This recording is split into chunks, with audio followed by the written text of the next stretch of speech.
Let me see if Mitch picks up the phone.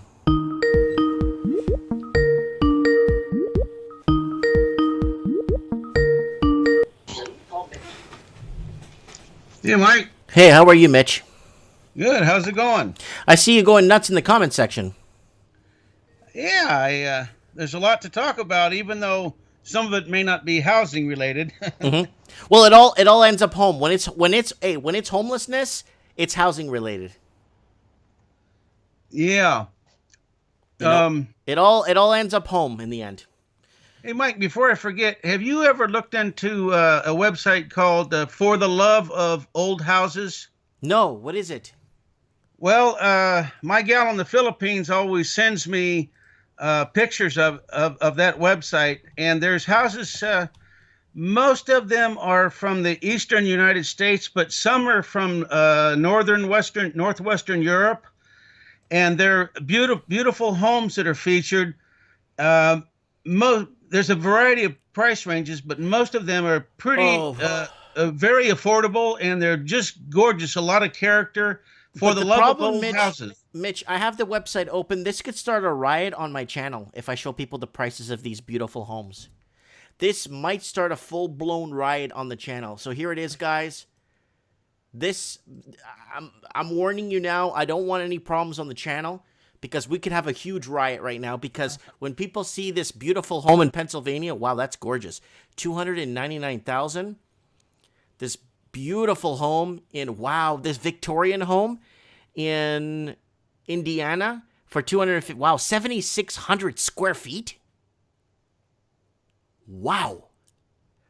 Or this home in Craftsman in Orange Falls, New York, 149,000. 4,000 square feet, 6 bedroom. Oh my God, this is going to start a riot on the channel. Look at this one right beside a beautiful stone church. 375. Crawford, Georgia. I like Georgia. 245,000. That looks like a little plantation there with the hurricane shutters. So, Mitch, are you buying a home from this thing? No, my home buying days are over. I've had 12 homes and 6 apartment complexes, about 200 units worth in the past in partnerships, and my home buying days are over. I'm glad I'm completely out of it. It took me years to get out of it. Yeah, it's kind of like the Raven on the show. He was just trying to sell his last townhome off or last home to completely get it out of the market. Yeah, I don't have any regrets getting out of it, regardless of how much more money I could have made. Mm-hmm. Mm-hmm. Um, now, I was thinking about the homelessness and how bad it's getting. It's been 10 years ago, I hardly ever saw any homeless anywhere around these parts. Now there's homeless sleeping everywhere, and there's all of these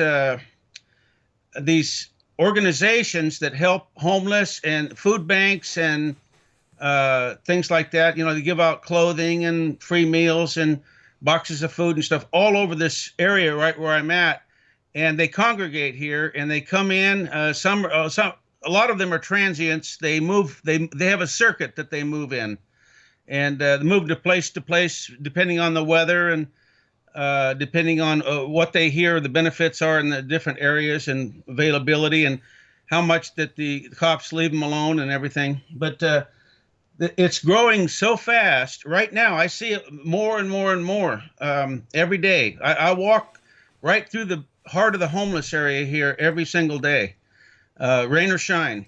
And the homeless is getting really bad. And I think it's pretty obvious that this is only the beginning. Mm-hmm.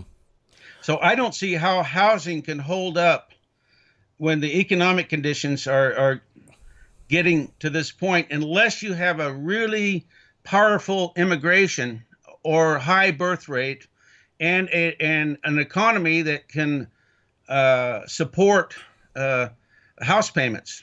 And I don't see that in any of the Western countries as we go forward. In 1960, my mom and dad bought their first house. I was 7 years old, and Dad was an entry level city fireman. His pay was $300 a month, exactly $300 a month, and he bought a house for a little under $7,000, and which represented less than 2 years' wages. Now that was an entry level house, one of the cheapest homes in town, just a 2-bedroom, 1-bath. He had 3 kids at the mom and dad. There was 5 of us in a 2-bedroom, 1-bath, which was normal in those days. And but in those days, you could buy a home for 2 or 3 years of the average wages, and any man, high school education or no high school education, college education or no high, could easily get a job that could afford the average house, right, and keep his wife at home and pay for his kids' medical. Right. But unfortunately now, I don't know if you remember that article I read about a year ago, that it takes anywhere from 18 to 25 years to save up for a down payment for a house in Toronto or Vancouver. Yeah, my daughter just bought a house with her new husband down in the Silicon Valley, and she bought. They were living in Santa Clara and renting an apartment, and the rent was like $2,500 a month, and they were getting a cheap deal according to them. And they decided to buy a house because they got married last year, and they bought a house. And I don't know how much she paid, but they moved to a neighboring community like San Jose or something, an area that was a little more affordable. And I think it was an entry level home for about $650,000. So I'm guessing. And then all of a sudden, right after they closed on the house, just a few months later, the COVID things came. But fortunately, they both work for tech companies, and they're able to work at home. They're both working from home now, and they're still getting their paychecks so far. But they're really in debt, and if either one of them loses their job, they'll just be able to get by the skin of their teeth, because I don't think either one of them have any skills like a trade, valuable trade that you can get a job anywhere. If you work in the internet business, and if our economy goes continues to go the way it's going, I think that a lot of those jobs are gonna dry up. They might go overseas. So we got Mitch Madden on the channel, and where you calling from again? Sorry, where you at again? Coos Bay, Oregon. Coos Bay, Oregon. So that's down on the southern coast of Oregon. Right, that's way south of Salem. That's way at that's close to the California border. Yeah, 90 miles north, maybe about 117 miles north, I think. Yeah, I want to go to Astoria. Yeah, I've been up to Tillamook and Portland and Mount Hood and up the Dalles, up the Columbia River. The Columbia River is the biggest river. There's rivers that dump into the ocean, the Pacific Ocean, all up and down Oregon, and the Columbia has the biggest water flow, and that's on the border of Washington and Oregon. And then the Umpqua is I think next, and the Rogue River down south at Gold Beach, down closer to the California border, is number 3. But they back in the old days on the Oregon coast, they had it set up where a wagon on a decent road could make it about 25 miles during daylight hours. So they had a series of barges that would cross rivers, before they had bridges. Yeah. And they had livery stables and things along the way, and you could travel up and down the coast, and the bigger rivers happen to be about 25 miles apart, about one day's trip, and then they would stop, and then they cross the river like that. Wow. That's a little piece of archival history there. Okay, so I want to throw this out here, the article scan here, guys. So Mitch is showing us this website, Old House Dreams, and I want to kind of focus on this house. This one is in Ohio, $229,000, 4 bedrooms, 4,300 square feet. It's a mini mansion. It is absolutely gorgeous. I did a virtual tour on this thing. It's got a beautiful landscaped property. It looks like it's got a servant's quarters, and it has a separate house. So there's a home for the servants, and then there's a garage. Sorry, the extra house. Sorry, that's a big garage. Sorry. And this would probably cost you in Canadian dollars about 370,000 Canadian dollars for this house. And for us to buy something like this in Canada, this would be $5-6 million. Unfortunately, and it's furnished. This house comes fully furnished, by the way, guys. It actually notes it up top that the house comes fully furnished, so you can win like a $300,000-$400,000 lottery, walk into this and don't have a mortgage anymore, and just find a place, like you said, Mitch, working at McDonald's just to pay your property tax and your basic living. But back in the day, people could get by, and a lot of people laugh at me, Mitch, when I say you could get a job packing groceries in 1979 or 1969, packing groceries at the grocery store and still pay off a mortgage. And people laugh at me, say that's impossible. Well, sure you could. I know a lot of retail clerks and butchers and things that worked in grocery stores that did quite well for themselves. Yeah, because back in the day, all you needed to do was get a job, and you could have everything. That's how America, Canada, Australia, all these countries were like that at one time. All you needed was a job, and that's it. But, I mean, do it well, be happy, and you have your vacation, you buy your vehicle, and the whole student loan thing is a whole nother disaster story, Mitch. Mitch, did any of your kids get into that student loan fiasco, or they... My daughter did.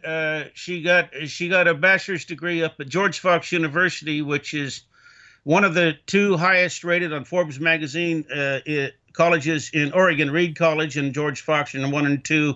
They've kind of switched places. But anyway, her mom and I had been divorced, and her mom tried to get me to sign on for the student loan to take responsibility, and I wouldn't do it. And I recommended that she go to the community college and get a associate's degree here locally for almost free, and then move on to the University of Oregon or somewhere and get her bachelor's and master's if she wanted a postgraduate degree. But anyway, I wouldn't do it. So my daughter's 29 now, and last time I heard, she still has student debt.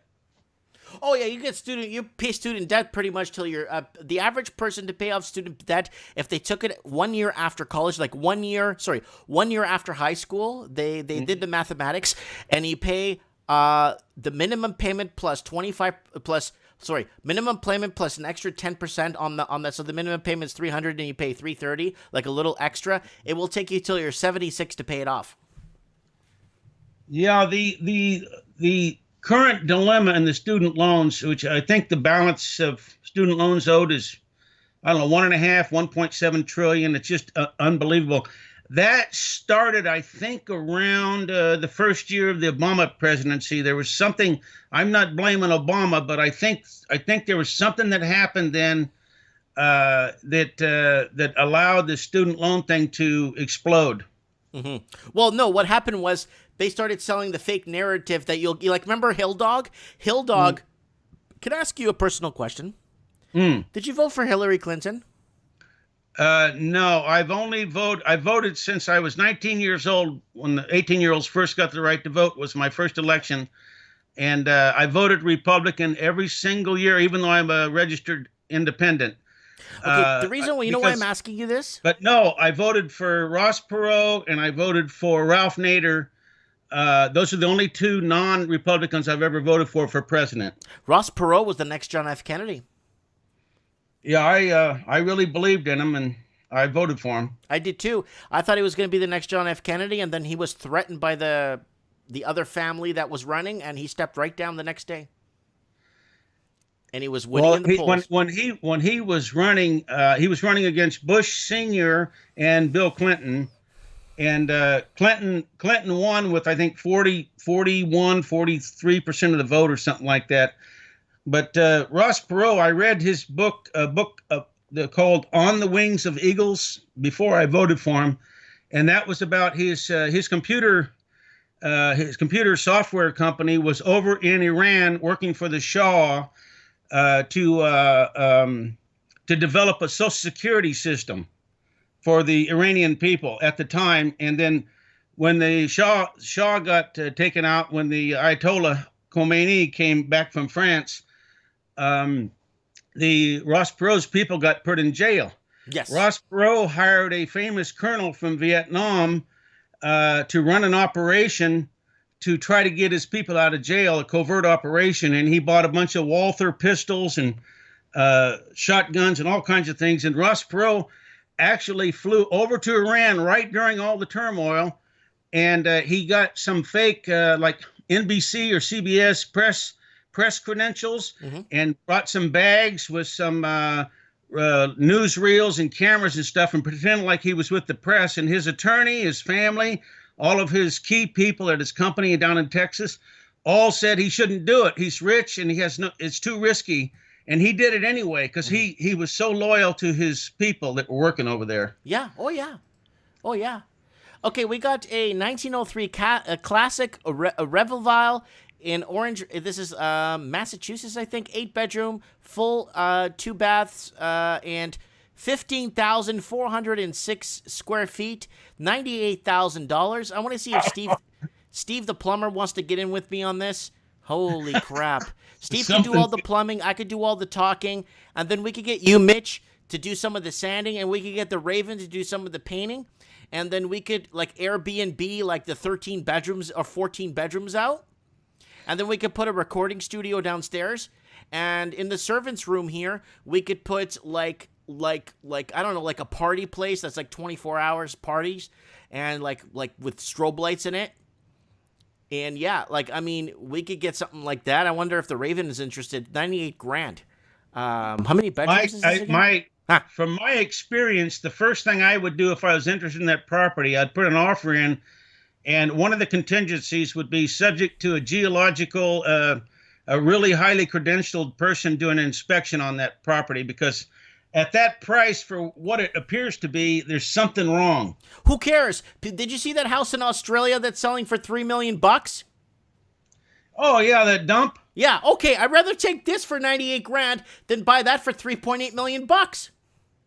Well, I had an apartment one time, and it was 3 units on top of 3 units on top of 3 units, 3 stories high. And we bought it, and then held it for a few years, and then sold it for a profit. But we carried a contract, and then the housing market went bad, and the people that bought it from us, they bailed out. Yeah. So we had to catch up on all the payments that they didn't make to the first lien holder. We were the second lien holder, and we had to come up with a 50-something thousand to take the property back. We took it back, and then we had a study done, and the 3-story unit was listing. I think it was something major, like 6 inches, that it was actually not level by 6 inches, and it was going to cost us way more than we had into it or could have ever got out of it. To all the tenants had to move out. We lost our rent. And it was going to have to be jacked up, and it was a major thing. So we had to walk away from it after just taking it back and spending $55,000. Oh, 50 large. Yeah, that's just one of many, many stories I have. So we got all kinds here. I'm looking at these beautiful homes. Thanks. I really appreciate you selling this. Guys, the website is called oldhousedreams.com, where people all over the United States, it allows you to search by region, price. Always add a pool. Make sure you get a pool, okay? But I'm just kidding about the pool. No. But you could buy something for $98,000, a 4-bedroom. Ooh, this one looks like it's in New Mexico. Big home, $375,000. Lots of land though, 24 acres. I love these haunted houses, man. $47,000. This one is the Queen Anne in Canton, Pennsylvania, $47,500. Yeah, like I said, Mitch, you could do the sanding. Raven could do the painting. I'll do the talking, and we could rent out these 35 rooms here. Airbnb. Well, I've done just about everything you could imagine on as far as construction.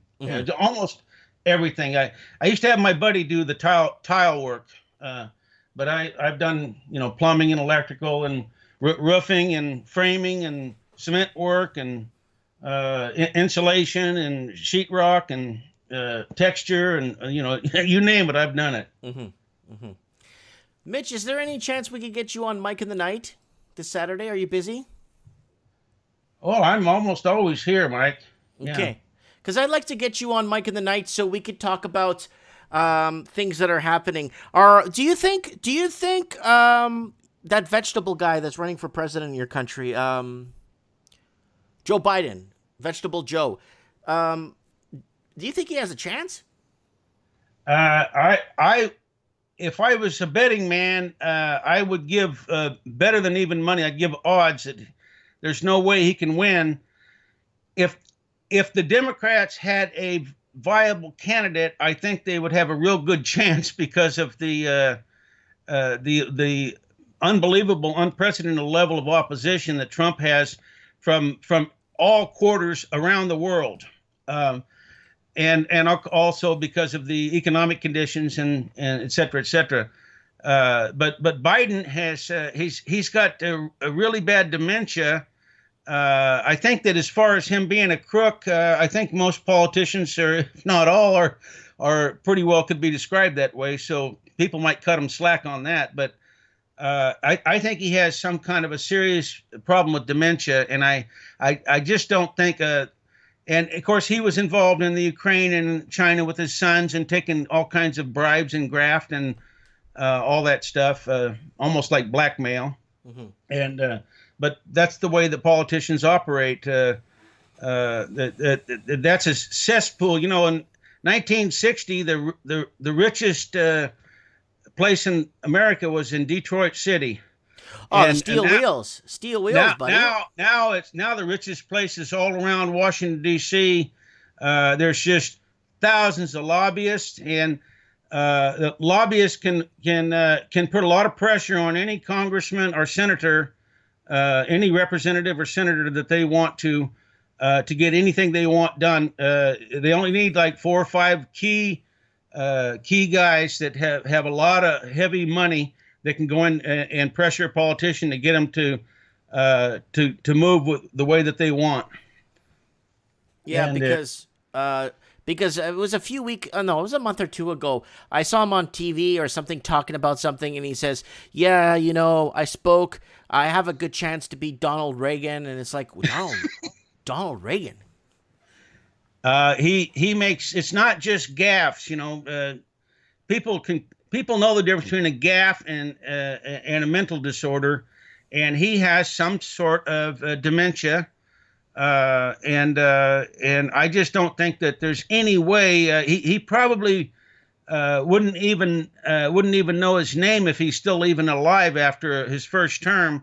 So now if he gets the right person for a vice president nominee. Mm-hmm. That is really hits home for a lot of people. He might have a little better chance because people would think, well, if Joe can't handle it, so and so would be great. You know, maybe the first woman or maybe the first black woman, you know, or something like that. Do you think Hill Dog will get in? I don't want to see Hill Dog anymore. No, but I do think that there's a fair chance that they will draft somebody else at the convention. Because Biden is not viable. Mm. Trump is still, even though I think they're pretty close to the same age. I think Trump might be a couple years younger. Mm-hmm. They're both in their early to middle 70s, something like that. But Trump is still very virile. He has a very clear mind, and he's virile, and he can travel around the country and campaign. I mean, he's the best, strongest campaigner you've ever seen. I mean, everywhere he goes, it's like a rock star. He has 30 to 50,000 people. Whatever the venue will hold, it's packed, and there's people outside wanting to get in. Mm-hmm. So Trump is a fantastic campaigner. But he's got so many headwinds. I mean, he's got enemies all over the world. Mm-hmm. Because he does not want to play the globalist games.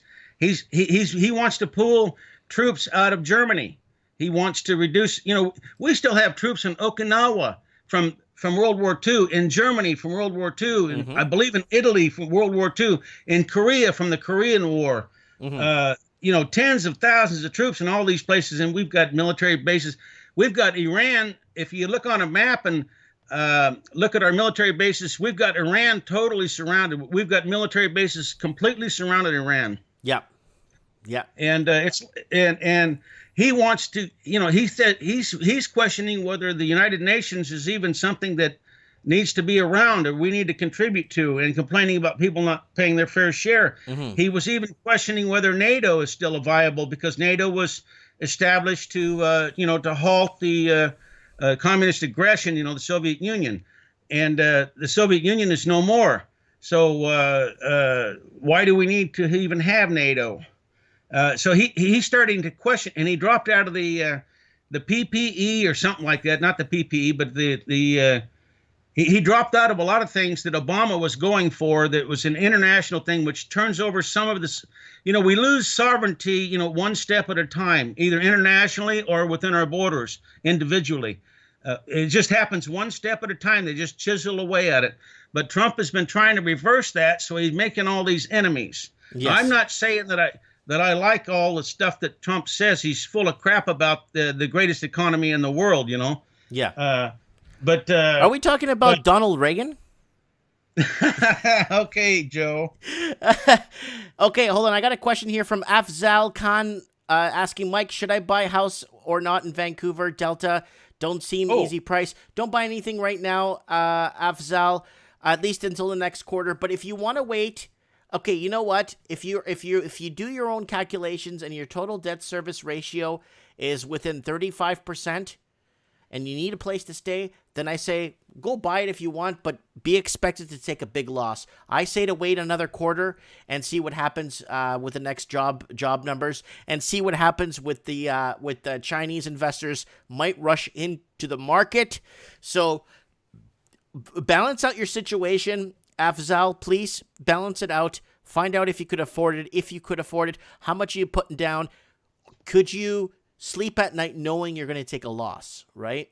Some people could put down 50% and not worry about taking a loss because they didn't buy a home to sell. They bought a home to live. That's a different story, right? So, yeah, Mitch, the man on trends in the housing market, giving us some historical lens look and update political discussion here on trends in the housing market. How long you been, I know you've been on the show before. How long you been watching the channel? I started watching you, Mike, right when you were moving from Vancouver to Merritt. Right about that time, you were still doing a little bit of filming in Vancouver, but I believe you already closed on your house in Merritt, and you were just moving there. That's when I found you by accident, and then I started watching you, and I watched you for several months, and then usually when you watch someone, it keeps coming up like on your favorites, and all of a sudden I noticed that there was some problems where not only weren't you coming up, but I would type in your name and I wouldn't even hardly be able to find you. There was somebody on this internet crap did not like you. And you know what? I had people on the last Mike in the Night messaging me on other videos and messaging me directly if I'm going to go live, and I'm live. Right. Yeah, there's somebody, I don't know whether it's an algorithmic thing or an individual, but you're definitely discussing a topic that is sensitive to at least somewhat sensitive enough to try to hurt your business, but not wipe you out. Mm-hmm. To hurt your show. Yeah, they just want to hurt me, Guys, I'm going to give you a link to oldhousedreams.com in the comments there. So if you guys want to go ahead and check out the website that Mitch told us about tonight, I'm actually going to save this one on my desktop because this is a really good... Mitch will start a riot on my show because people are already commenting like crazy on this channel saying, wow, look at the prices, man. Look at these homes. It's addictive to watch this. Wow, yeah, 602 pages. If you're living in Vancouver or even Toronto or Vancouver or Sydney or Melbourne, you must be really depressed if you look at this website with these. See what you can get. Oh yeah, I mean this is 245,000. That's about 420,000 Australian dollars, and this is a school. It's an old school converted into one house. Mm-hmm. I'm just looking here, all kinds of stuff. Like, I love this Italian mansion, the 1908 Italian Renaissance in Cincinnati, Ohio, $575,000. How big is this thing? This thing's huge. Dude, you could have a party in this thing. And it comes fully furnished. Man, you could have 2 parties in this at the same time. There's the grand room. There's the thing. And it comes fully furnished. Look at that grand scale entrance. How much is this thing? Italian 575 large. 575 large. That's about like $710,000 Canadian. But $710,000 Canadian, you still couldn't buy this house in Canada. You couldn't even, you could buy a 1-bedroom apartment in Vancouver for that much. And people tell me, Mitch, oh, but look, Mike, that's Vancouver. But look at this. You want to live? Yeah, I'll live here over Vancouver. I'll live here for the same price as a 1-bedroom in Vancouver. Holy, look at the garages.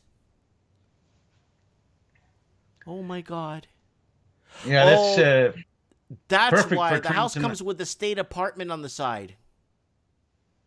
Oh, that's why. It's got a state apartment, like an apartment for the servants. Beside it. Well, that's something that the average guy could never afford in America as a servant. You have to go overseas to get a live-in servant for $50 a month plus food. Mm-hmm. Mm-hmm. Wow. But in America, you have to be careful about even having anybody work for you here, because you could be sued for sexual harassment. You could be anything can go wrong, and probably will go wrong if you get involved with people. America is the most litigious society in the world. Mm-hmm. It's also one of the biggest drug-consuming countries in the planet. Yeah, I have never taken a refillable prescription in my life. I take no medicine at all, and probably about 90% of everyone I know over 50, maybe 60 is taking medicine, and usually several different drugs. Really? Yeah, just about everybody takes prescriptions. I take like B12, vitamin C. I take marijuana, hemp seed oil, like marijuana oil, stuff like that. I take some supplements, but I don't take any prescription medicine at all. But I can't even think of anyone over 50 that I know that doesn't take multiple prescription medicine. Wow. Yeah, wow. I actually was a caregiver for a couple of elderly people, and one of them took 17 different drugs a day. What? Say that again. How many? 17 drugs. And see, when you give meds, you set them up for morning, noon, evening, and bedtime. There's 4 different, depending on the prescription. So 17 meds, but some of them were taken, more than once a day. So a person has to be able to swallow a hell of a lot of pills, or if they can't swallow them, you've got to crush them up, or you've got to cut them up and give them to them, just the right way so they won't choke. But people that are taking that many drugs usually have other problems. Maybe they develop insomnia, or maybe they develop lethargy, or maybe they end up like Joe Biden, where they can't think straight. Oh, Joe Biden, Donald Reagan. I'm always going to bring that up, right? Yep, yeah, and Hill Dog. Good old Hill Dog. So, have you... Okay, let me ask you one question, Mitch. I need to know this. I still haven't met a single American human being that's alive that voted for Hillary and she won the popular vote. I speak to 2 to 3 Americans per day, different mm-hmm. people, and I still haven't met one single human being that voted for her. Well, my parents voted for her. And hallelujah, somebody that voted for her. And my brothers, as far as I know one of them did, and I think that one of them has passed away since then, but my brothers did. They're Democrats, and my parents they're real liberal. So I'm sure that they all did. I know that they did. Okay. So Hillary got votes because, in my opinion, Democrat. The only reason I was ever Republican is not because I was politically minded, but the Republican platform, the conservative platform, was something that I identified with.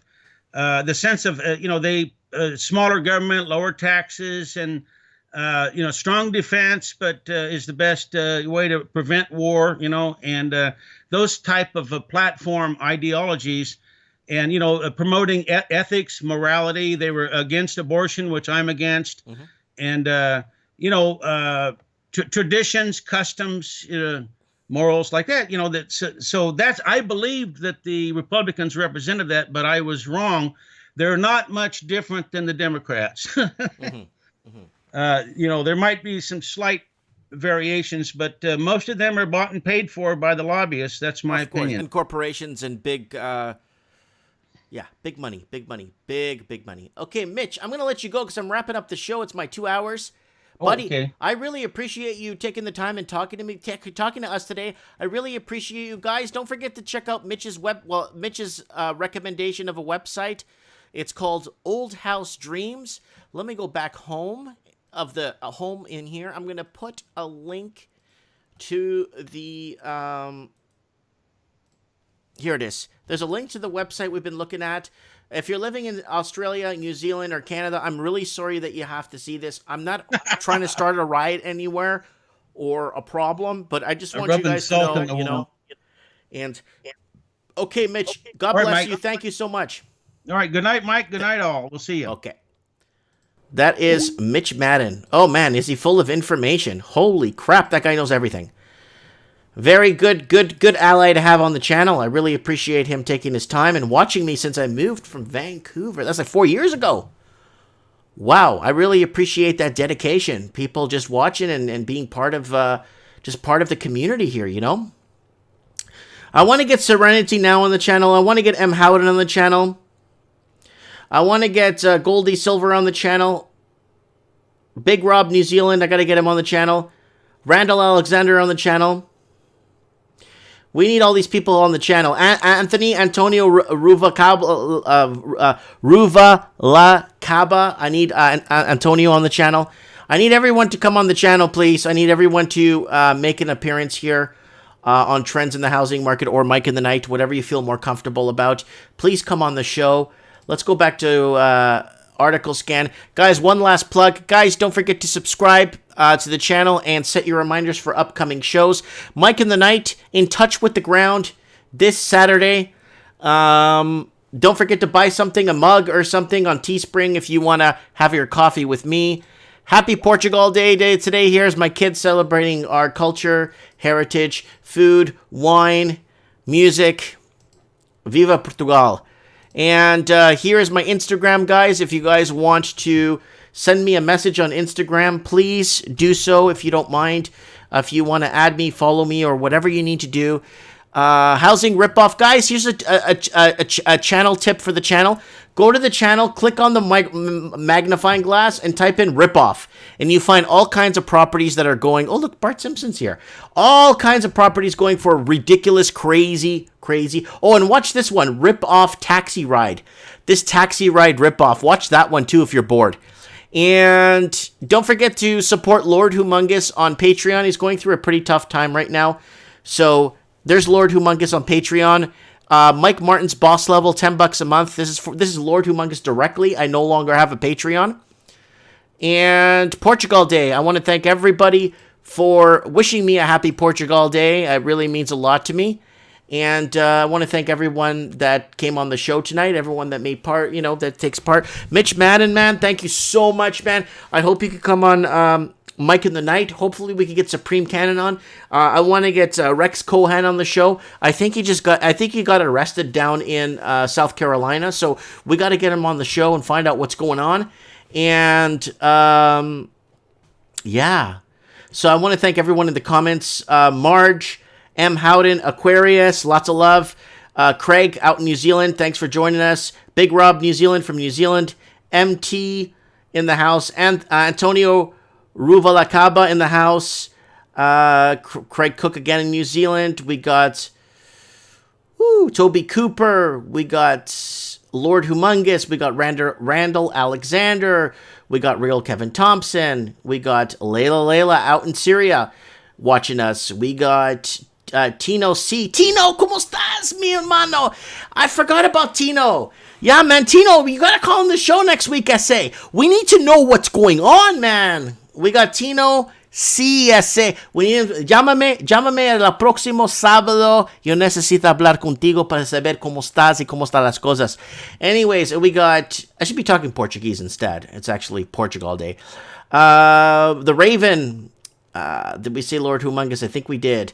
Treasure Shredder. John Patterson. Shoutouts.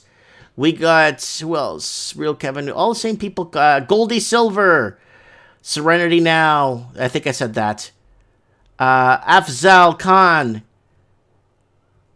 Me G in the house. Yeah. So, guys, I don't know if I missed anybody. If I did, I'm really sorry. Brent B. And Susan Hope. Lots of love, guys. Thanks for watching. And I will see you Saturday night for Mike in the Night. Set your reminders. Share the crap out of it. Go against the algorithm. Hey, you don't like what YouTube or you don't like how they're trying to set you up to trick you into watching CNN and stuff? Then share this transmission. Share this video. Get it out there. Remember, guys, take care. And if you can't take care, please stay safe.